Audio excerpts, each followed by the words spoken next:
Kitchen అమ్మమ్మకి తిరిగి స్వాగతం. ఈరోజు మనం చేసుకోబోయే recipe restaurant style paneer biryani. దీనికి ముందుగా 2 పెద్ద ఉల్లిపాయలు కడిగేసి సన్నగా ఈ విధంగా కట్ చేసి పక్కన పెట్టుకోవాలి. తర్వాత స్టవ్ మీద కడాయి పెట్టి కడాయి వేడెక్కాక నూనె పోసి ఆ నూనె వేడెక్కాక ఈ ఉల్లిపాయలన్నిటినీ వేసేసి బాగా వేయించాలి. ఇవి గోల్డెన్ కలర్ ఆల్మోస్ట్ బాగా వేగిపోవాలి, క్రిస్పీగా అవ్వాలి. ఇది చాలా చాలా ఇంపార్టెంట్. ఇది బిర్యానీకి చాలా రుచిని యాడ్ చేస్తుంది. ఇవి వేగేలోపు ఇంకొక పక్కన ఒక గిన్నె తీసుకొని అందులో ఒక చెంచాడు కారము, ఒక అర చెంచాడు ధనియాల పొడి, ఒక అర చెంచాడు జీలకర్ర పొడి, ఒక చెంచాడు ఉప్పు, అలాగే ఒక పెద్ద చెంచాడు అల్లం వెల్లుల్లిపాయ పేస్టు, అలాగే పసుపు, ఇవన్నీ కూడా వేసి బాగా కలుపుకోవాలి. ఇవన్నీ ఏంటంటే మనము పన్నీర్ని మ్యారినేట్ చేసుకోవడానికి వాడుకోవడానికి అనేసి ఇలా ఒక గిన్నెలో తీసుకున్నాము. ఈ తర్వాత దీంట్లో కొద్దిగా అంటే పావు చెంచాడు వరకు మిరియాల పొడి వేసుకోవాలి. ఇది ఆప్షనల్, ఇష్టం లేని వాళ్ళు వేసుకోక్కర్లేదు. తర్వాత 2 పెద్ద చెంచాలతోటి పెరుగు. మధ్య మధ్యలో మనము ఉల్లిపాయల్ని ఈ విధంగా కలుపుతూ బాగా క్రిస్పీగా వచ్చేటట్టుగా వేయించుకోవాలి. ఈ ఉల్లిపాయలు ఎప్పుడు బిర్యానీలు చేసినా వేయించుకోవచ్చు, లేదా వేయించి ఫ్రిడ్జ్లో స్టోర్ చేసుకోవచ్చు. తర్వాత అదే కడాయిలో పన్నీర్ ముక్కల్ని ఒకసారి కడిగేసుకుని తర్వాత ఈ విధంగా నూనెలో వేసి కొద్దిగా వేయించాలి. అంటే మరీ ఎక్కువగా వేయిస్తే రబ్బర్లాగా తయారవుతాయి. అందుకని కొద్దిగా లైట్ గోల్డ్ కలర్ వచ్చేలాగా వేయించుకోవాలి, సరిపోతుంది.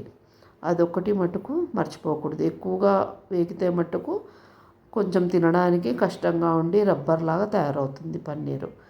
అందుకని కొంచెం వేయించి తీసేయాలి. ఆ తీసేసిన దాన్ని ఇందాక మనం కలుపుకున్న మిశ్రమంలో వేసి మొత్తం బాగా కలుపుకోవాలి. ప్రతి ఒక్క ముక్కకి ఈ గ్రేవీ అంతే పట్టేలాగా చేసుకుని పక్కన పెట్టుకోవాలి. తర్వాత మనం వేయించుకున్న ఉల్లిపాయలను కూడా కొద్దిగా వేసేసి పక్కన పెట్టుకోవాలి.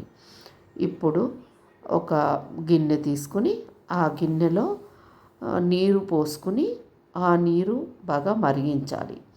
ఆ తర్వాత ఆ గిన్నెలో మనము బిర్యానీ ఆకు, 4 పచ్చిమిరపకాయలు, అలాగే బిర్యానీ మసాలా, హోల్ మసాలా ఉంటుంది కదండి, అది వేసేసుకోవచ్చు.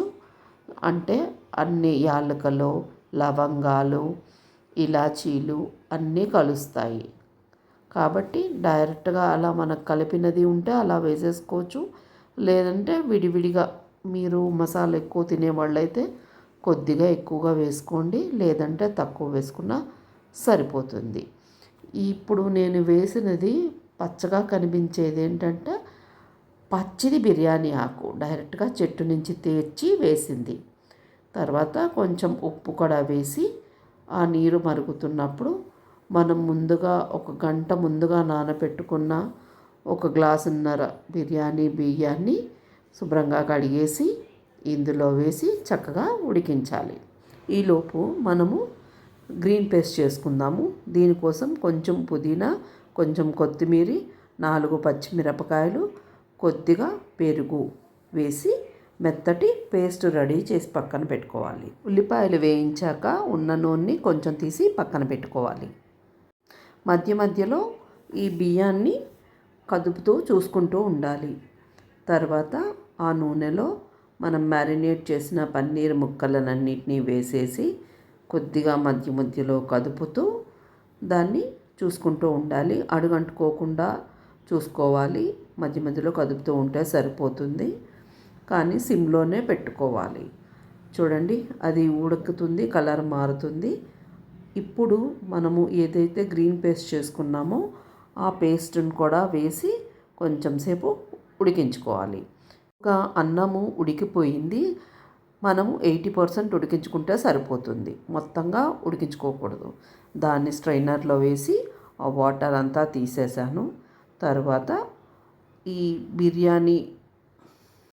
బిర్యానీ పాట్లో రైస్ని ఒక లేయర్గా వేసుకోవాలి. ఫస్ట్ కావాలంటే కింద మనం ఒక స్పూన్ కానీ లేదా 2 స్పూన్లు కానీ నెయ్యి వేసుకోవచ్చు.